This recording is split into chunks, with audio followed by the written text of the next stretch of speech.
अन्न दान भी नहीं करना चाहिए, चाहे जो हो जाए। अब कहते हैं महाराज कोई आ जाए तो, बोले कोई आ जाए तो आपको एक काम करना चाहिए, उसे फल खिला देना चाहिए, उसे दूध पिला देना चाहिए, लेकिन अन्न दान एकादशी के दिन नहीं करना चाहिए, बिल्कुल भी नहीं। एकादशी के दिन नहीं करना चाहिए। नामदेव जी महाराज की निष्ठा एकादशी में भी बहुत थी, इतनी निष्ठा थी, इतनी निष्ठा थी एकादशी में कि खुद भी व्रत रखते थे, बच्चे भी व्रत रखते थे, पत्नी भी व्रत रखती थी, और कोई आ जाए तो उसको भी व्रत करवाते थे। गलती से भी किसी को अन्न नहीं देते थे उस दिन, और कोई आ भी जाए जैसे कि हमें भूख लग रही तो उसे दूध दे देते थे, फल देते थे, अन्न नहीं देते थे। एक दिन की बात महाराज, ये चर्चा जग विदित हो गई कि एकादशी कोई किसी को भोजन नहीं कराता। एक दिन भगवान को लगा कि अपने भक्त की परीक्षा लेनी चाहिए। अपने भक्त की परीक्षा लेने के लिए भगवान एक बूढ़े ब्राह्मण बनकर नामदेव जी के पास में पहुंचे, और बूढ़े ब्राह्मण बनकर जब नामदेव जी के पास में पहुंचे, एकदम बूढ़े, चला ना जाए ऐसे चल रहे थे, धीरे धीरे धीरे धीरे।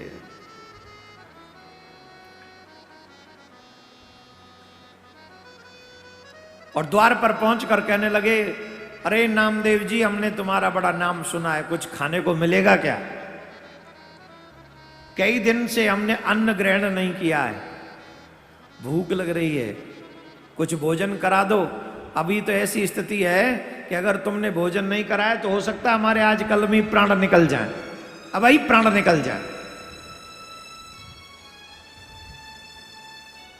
नामदेव जी बोले, महाराज कितने साल के हो गए? बोले 125 साल गए। बोले आज ही प्राण निकल जाए तो ज्यादा अच्छा है, आज एकादशी है, व्रत नहीं रखे हो? बोले व्रत तो नहीं है, अब आयु इतनी हो गई है, अब कहाँ व्रत रहा जाएगा, अब तो अन्न दे दो तो प्राण बचे। बोले महाराज हमारा तो नियम है, एकादशी के दिन हम किसी को अन्न नहीं देते। अरे तुम नहीं दोगे तो हमारे प्राण निकल जाएंगे। बोले तो अच्छी ही बात है, एकादशी है, आज के दिन तो भगवान के द्वार, धाम के द्वार खुले रहते हैं, चले जाओ। अरे नहीं नहीं नामदेव, तुम्हारा बड़ा नाम सुना है, क्या तुम हमें अन्न भी नहीं दे सकते, भोजन नहीं करा सकते? अब तो महाराज गांव के लोग भी इकट्ठे हो गए, कोई बूढ़ा बाबा आया है, ब्राह्मण देव कोई, और नामदेव भोजन नहीं करा रहा है। तो ऐसे समय में जब ऐसी स्थिति हो जाए तो तमाशकीन तो इकट्ठे हो ही जाते हैं। आगे अरे अरे अरे महाराज महाराज महाराज, कोई बोले हम ब्राह्मण है, हमारे यहाँ चलो हम भोजन कराएंगे, कोई कहे महाराज हमारे यहाँ चलो। वो बूढ़े ब्राह्मण बोले भोजन करेंगे तो इन्हीं के यहाँ करेंगे, नहीं तो यहीं मरेंगे, इन्हीं की चौखट पे मरेंगे, इन्हें ब्रह्म हत्या लगेगी।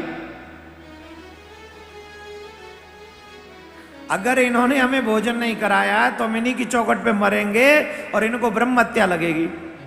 नामदेव जी बोले दूध पी लो। बोले नहीं, भोजन चाहिए। नामदेव जी बोले फ्रूट खा लो, कुछ फल खा लो। बोले नहीं नहीं, हमें तो अन्न ही चाहिए। बोले तो महाराज हमारा तो नियम है, अन्न तो हम नहीं देंगे। बोले हम मर जाएंगे, तुम्हें ब्रह्म हत्या लग जाएगी। बोले जैसी आपकी कृपा, आप जो चाहे सो करें। और महाराज ठाकुर जी आए तो थे परीक्षा लेने, जब ठाकुर जी लुढ़क गए,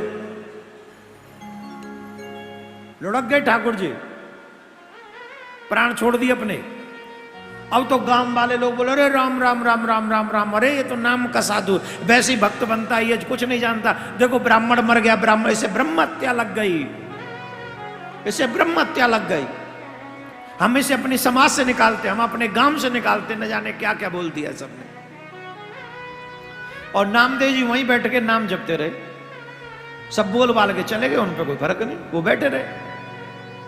अब सुबह हुआ और ब्राह्मण देव वहीं पड़े चौखट पे ही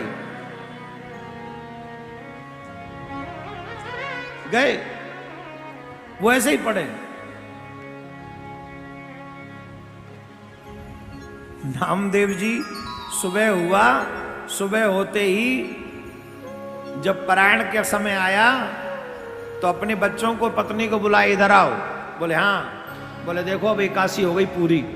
बोले हाँ। अब हमको लग गई ब्रह्म हत्या।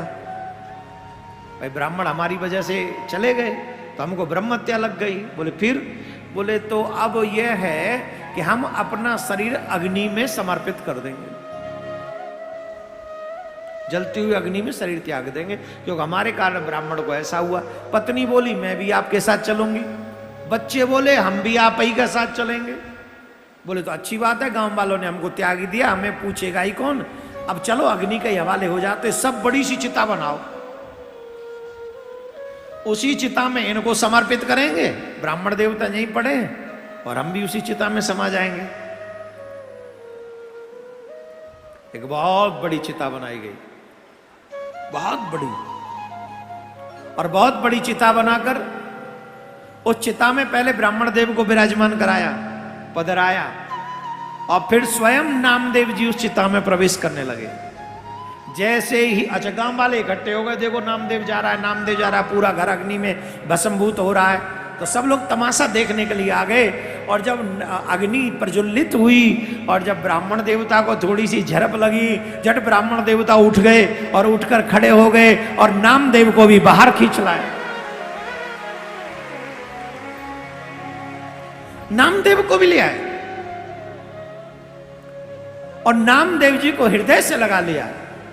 नामदेव जी से कहने लगे आज हम तुम्हारी एकादशी की निष्ठा को देखकर प्रसन्न हो गए। क्या गजब की एकादशी की निष्ठा है कि अन्न किसी को नहीं देना है, चाहे हमें प्राण ही क्यों न त्यागने पड़े। वाह नामदेव तुम धन्य हो। आप सब बताइए हमारी नाम में निष्ठा है?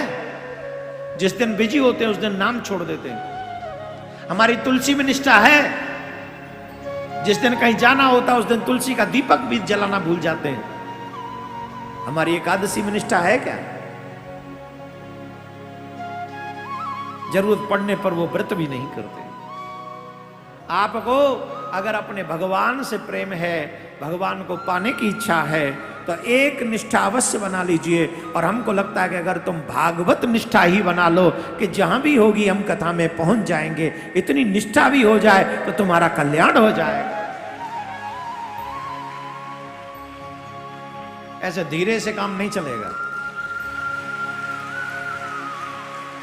और जोर से बोलना पड़ेगा, और जोर से।